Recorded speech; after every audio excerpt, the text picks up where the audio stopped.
তো হ্যালো সাগাই, আজকে আমরা তোমাক 17 সালত থাকা রামরায়কুটির সত্র যেখান সত্র নাকি মহাপুরুষ শ্রীমন্ত শঙ্করদেবে নিজে স্থাপন করছে এই সত্র দেখামো আর এই সত্র সম্বন্ধে কয়েকটা কথা কমো।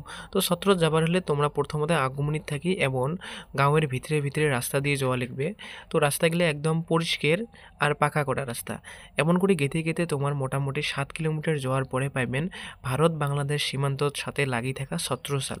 ছত্রসাল হল আগের পুরানি এখন মানে নাম করা জায়গা আর কি। এই এখানে হল ছত্রসাল শঙ্করদেব, আর ছত্রসাল শঙ্করদেবের সোজা উল্টে বেঁকে আছে Chhatrasal high school. Chhatrasal high স্কুলও এখন বহুত নাম করার পুরানা স্কুল, যেখানে নাকি ভারতবর্ষ স্বাধীন হওয়ার 1 বছর পরে অর্থাৎ 1948 সনতে স্থাপন হয়েছিল। এটি এখানে ছোটো মোটো হসপিটালও আছে আর কি। তো যাই হোক আর কি, আমরা ব্যাক টু মেইন টপিক অর্থাৎ ছত্রসালের ধাম বা ছত্র। তো ছত্রসালের ধাম হল এখান যেখানে লেখা আছে শ্রী শ্রী ধাম রামরায়কুটি সত্র, অর্থাৎ এই সত্রখানের নাম রামরায়কুটি বলে কোয়া হয়। তো এই সত্রখানের সম্বন্ধে আজকে আমরা তোমাক কম যে সত্রখানত কি এমন বিশেষ বিশেষত্ব আছে বা কিও এত ফেমাস বা যেটাই হোক আর কি, এই বিষয়ে কয়েকটা কথা কমো। তো তার আগত আমার জানা লাগবে যে সত্র কি। তো সত্র হয়েছে শ্রীমন্ত শঙ্করদেবের টাইমত ধর্ম প্রচারের জন্য স্থাপন করা কিছুগুলো ধার্মিক স্থান। মানে খালি ধার্মিক করলেও ভুল হবে, কারণ সত্রত কি হয়েছে আসামের সংস্কৃতি, সভ্যতা, নৃত্য, নাটক, চিত্র অঙ্কন, এমনকি অসমীয়া সাহিত্যরও চর্চা হয়েছিল ওই স্থানগুলো। তারপরে এই স্থানগুলোর নাম মানে সত্র বলে দেওয়া হয়েছিল। এমন করে শঙ্করদেবের টাইমত মোটামুটি অসমত 900+ সত্র আছিল, কিন্তু সময়ের গতিতে এই সত্রগুলোর থাকি বহুত সত্র বিলুপ্ত হয়ে গেছে, কিন্তু তারে কিছু কিছু সরকারে সংরক্ষণ করে রাখছে ভাবে আমরা দেখতে পাবা লাগছি। তারে একটা উদাহরণ হল এই সত্রসালত থাকা রামরায়কুটি সত্র। এলা আমরা জানবো এই সত্রসালত থাকা রামরায়কুটি সত্রখানের বিশেষত্ব।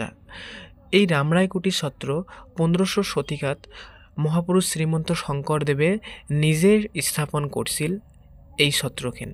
এটা হল এর প্রথম বিশেষত্ব। তারপরে এই সত্রখান কোচ রাজা নরনারায়ণের ফ্যামিলিয়ে এই মানে সত্রটা পৃষ্ঠপোষকতা করেছিল বা দায়িত্বভার নিছিল, দেখাশুনে করছিল। আর এর সবথেকে বড় একটা মহত্বপূর্ণ কথা হল কি, আমার যে বীর চিলারায় আছে মহাবীর, এই বীর চিলারায় আর বউ ভুবনেশ্বরী দেবীর এই সত্রসালত থাকা রামরায়কুটি সত্রতে বিবাহ সম্পন্ন হয়েছিল। তার জন্য আমার এই সত্রসালের সত্রখান এত ফেমাস আর কি।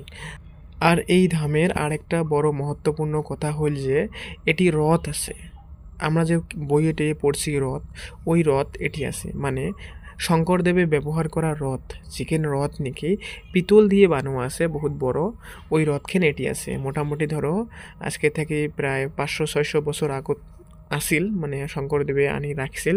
ওই সালার থেকে 500-600 বছর ধরে ওই পিতলের রথটা এলাও 17 সালের এই রামরায়কুটি ধামত বহুত ভালোভাবে সংরক্ষণ করে রাখি দেওয়া হয়েছে।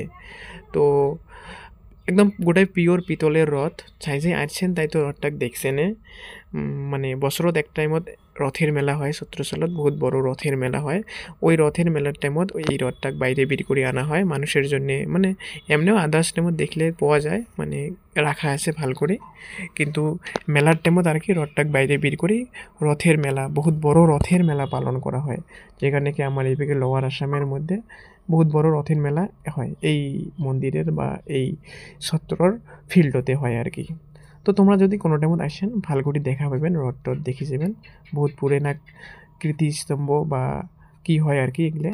তো এটাই আছিল আমার 17 সালত থাকা সত্রটার বিশেষত্ব। তো যেটাই হোক, এটা বহুত আগতে আর কি বানা হয়েছিল। এলা সংরক্ষণ করার দায়িত্ব খালি সরকারেরও নয়, আমারও। তো আমরাও মনে প্রাণে এক সংরক্ষণ করে রাখা লাগবে, আমার দায়িত্ব, কারণ আমার পুরনো সংস্কৃতিগুলো এমন করেই তো বজায় রাখা লাগবে না।